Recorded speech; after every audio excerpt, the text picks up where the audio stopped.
Hi everyone, welcome to Nice Driving 46, and this is quite an interesting clip. The black Focus ST up ahead starts to break down, and my viewer has a large contribution in sorting the situation out.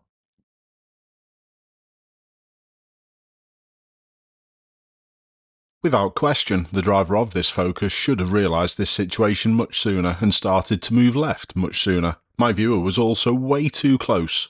But let's just take out the positives from this and see what my viewer does to try and rectify this situation.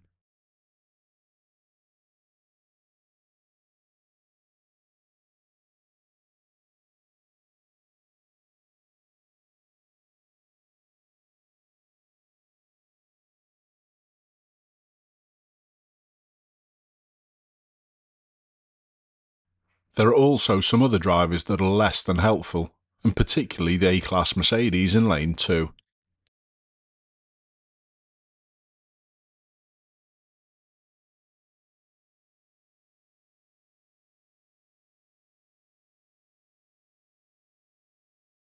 If you see a situation like this unfolding in front of you, slow down and use your hazard lights, and try not to just blast through in lane 1.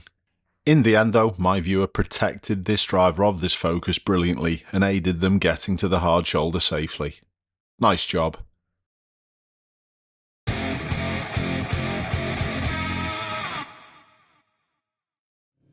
Even on a motorbike, sometimes you concede priority to let other people flow.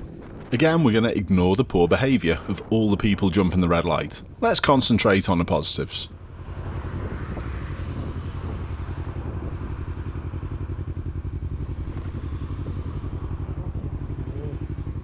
Nice road use from at least one of the people in the clip.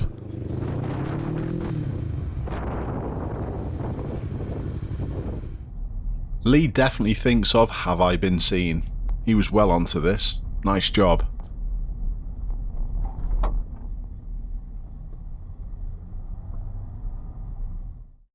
Even though the lorry driver was, in my opinion, way closer to a passing space, I would always take this option. It's much easier and safer for a car to reverse than a 40-ton articulated lorry. However, I do think that the lorry driver was willing to give it a go. This was through this flash of the lights.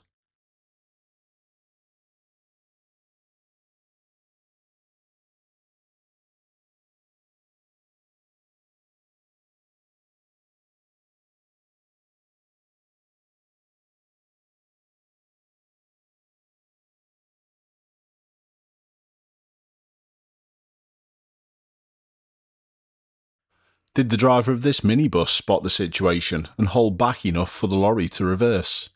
Perhaps. For today's car vertical integration, I'm going to go back to the first clip. Do you think there's going to be anything on this car vertical report that could give you an indication that this car could be unreliable and break down? Let's have a look. Straight away we can see that the car vertical score is 81 out of 100. And looking at the score breakdown, it loses 14 points for operation, which reflects how the car's been used and how it might affect long-term reliability. This looks as though it's mainly down to the car's mileage, which is above average for this particular make and model. But averaging 9,000 miles over a 10-year period doesn't seem excessive for me. Perhaps it's not been looked after properly. However, the MOT history looks pretty strong. It seems to have passed the majority of them first time. But really importantly, the car vertical report showed that this car had been damaged 2 years after it was manufactured. Does the car that you drive have a hidden history? So to help stop yourself buying a lemon, first of all get it checked by Car Vertical, then make sure the service history is all in order, and finally get it checked out by a professional. Don't forget, as always, use the code Ashley. This is going to save you 20% on checking out one car, but a better value deal would be to check out multiple cars, and this can save you 50% using the same code. Links are always in the description. Thanks, Car Vertical. Simply driving slow enough so you can deal with any problems is always nice driving.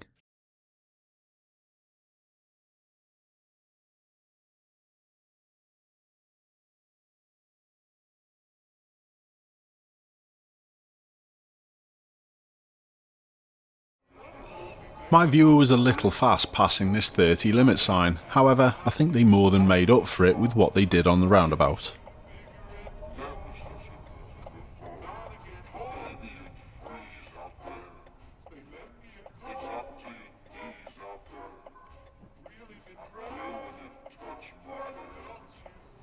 Definitely best flow for everyone.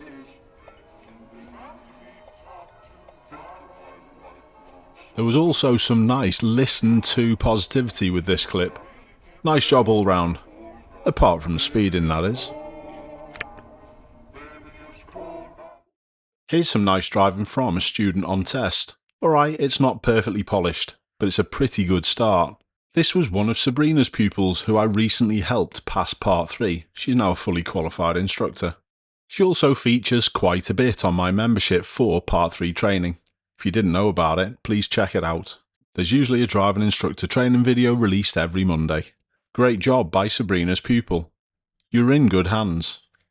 The driver of the George lorry in the far distance seems to circumnavigate the roundabout. Are they lost, or are they allowing the other faster vehicles to pass? I'm going to give them the benefit of the doubt. Nice driving. Please let me know if this driver could have been ahead of schedule and is just doing this to arrive a little later at the depot. For me, this is unlikely, as it would make more sense just to park in and switch the engine off. A small adjustment of speed from Smiler Bob allowed everyone's average speed to be higher. Nice job.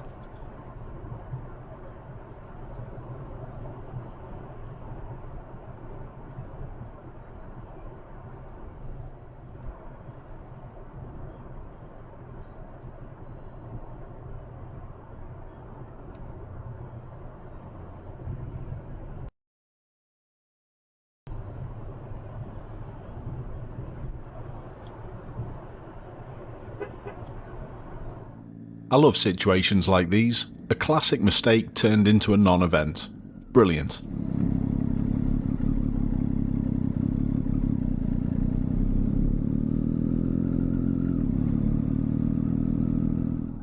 Arriving at the same point and the same time, combined with a look over the shoulder, made this one obvious for good drivers. I do also need to mention it was a good contribution from the cyclist.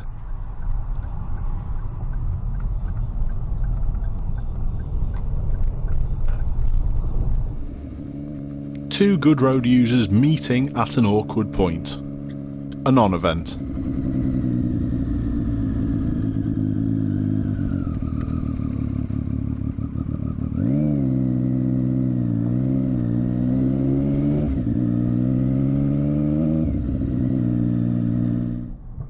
Lee's either psychic or he spotted this farm vehicle over the hedge. But the analysis is the same as the previous clip. Two good road users meeting at an awkward point.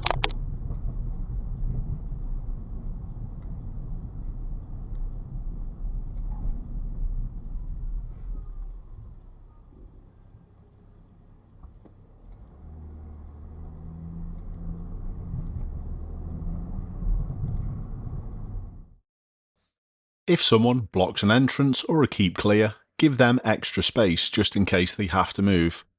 Just like Smiler Bob does here.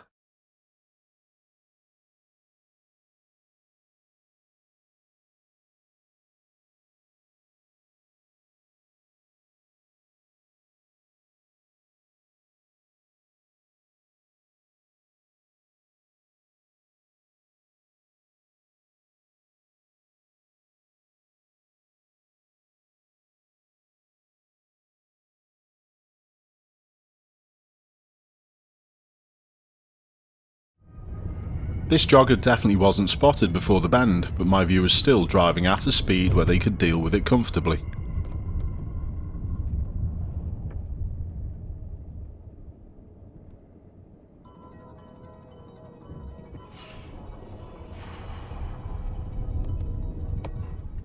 Another one of my viewers looking after a pedestrian when required.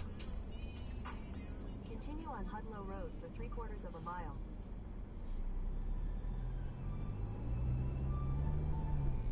I thought this was a lovely, thoughtful piece of driving. Brake lights can serve as a brilliant warning. Use them.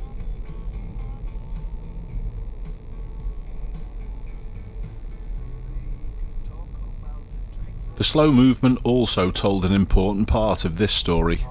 Well done to that driver in front.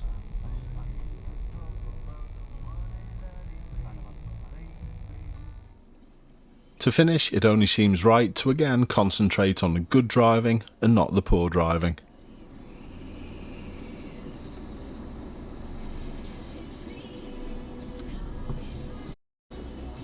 What percentage of drivers on the road would have fixed that without the fuss, just like my viewer? And the answer is not enough. Thanks for watching all the way through of what I think is the most positive dashcam compilation series on YouTube. Video protected. Keep safe everyone, I'll see you soon.